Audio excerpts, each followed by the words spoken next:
অবশ্যই আমাদের সেই সংখ্যাটা রয়েছে, কারণ আমরা দেখতে পাচ্ছি যে আসন্ন জাতীয় সংসদ নির্বাচন কমিশনের কার্যক্রম আমরা সংশয় প্রকাশ করছি। তাদেরকে দেখতে পাচ্ছি যে তারা নিরপেক্ষতা হারিয়ে ফেলছে। তারা বিভিন্ন কার্যক্রম যেগুলো সিদ্ধান্ত নিচ্ছে, যে হঠকারী সিদ্ধান্তগুলো নিচ্ছে, সেগুলো আমাদের মনে সংশয় সৃষ্টি করেছে। যে বিভিন্ন ছাত্র সংসদ যে ইলেকশনগুলো হয়েছে, সে ছাত্র সংসদ ইলেকশনগুলোতে বিভিন্ন অনিয়ম অভিযোগ ছিল। তারা বিভিন্ন ইলেকশন ইঞ্জিনিয়ারিংয়ের মাধ্যমে যে তারা মানে নির্বাচনে জয়লাভ করেছে একটা কৌশল তারা কৌশল সেই আশঙ্কা কিন্তু আমাদের জাতীয় সংসদ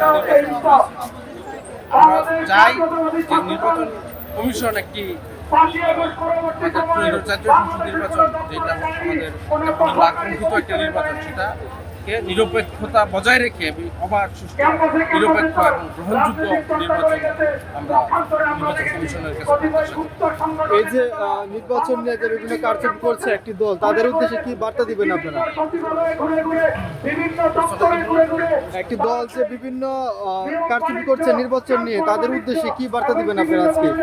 আজকে আমাদের নির্বাচন ভবনের সামনে অবস্থান নেওয়ার কারণ হচ্ছে যে ব্যালট, যে পোস্টাল ব্যালট, তাদের উদ্দেশ্যে কি বলতে চান? ব্যালট নিয়ে যে বিতর্ক এবং তাদের যে বিভিন্ন কার্যক্রম, এই কার্যক্রমের যে নিরপেক্ষতা তারা হারিয়ে ফেলছে, আমরা অবশ্যই বার্তা দিতে চাই এবং কঠোরভাবে তাদেরকে বলতে চাই যে আমরা জাতীয়তাবাদী ছাত্রদল আমাদের রাজপথে আন্দোলন সংগ্রামে প্রভুত্ব একটি দীক্ষা দিয়েছে। জুলাই আগস্ট আন্দোলনে জাতীয়তাবাদী বিএনপি নেতাকর্মী জীবন দিয়েছে এবং দীর্ঘ 17 বছর আমাদের মানুষ ভোটাধিকার বঞ্চিত, এবং এই একটা আসন্ন নির্বাচন, বহুল আকাঙ্ক্ষিত একটি নির্বাচনের প্রত্যাশায় আমরা আছি এবং জাতীয় নির্বাচন কমিশন যাতে একটি গ্রহণযোগ্য নিরপেক্ষভাবে অবস্থান নেওয়া, সেই তাদের কাছে আমরা অবস্থান করব। যদি তারা এর প্রত্যয় ঘটায়, যদি তারা নিরপেক্ষতা